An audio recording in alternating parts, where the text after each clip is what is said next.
puesto with high honor. She is also recognized as a band member.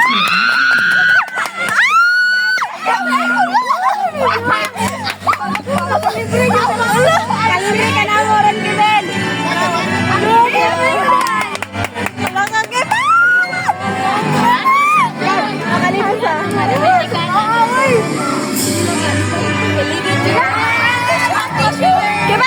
Kevin, hawak mo ang bit.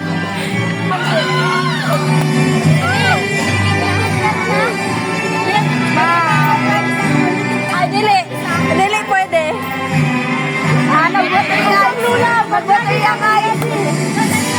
Another certificate of recognition is awarded to Kevin E. Bernaya with high honors. He is also this year's recipient of the Senate.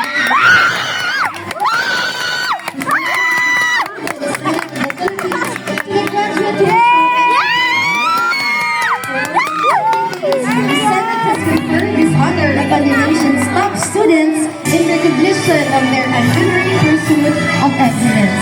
This award holds great significance as it is bestowed by the Senate of the Philippines, an institution which upholds the honor, effort, excellence, and perseverance. Kevin will also be receiving a loyalty award, and he is also recognized as band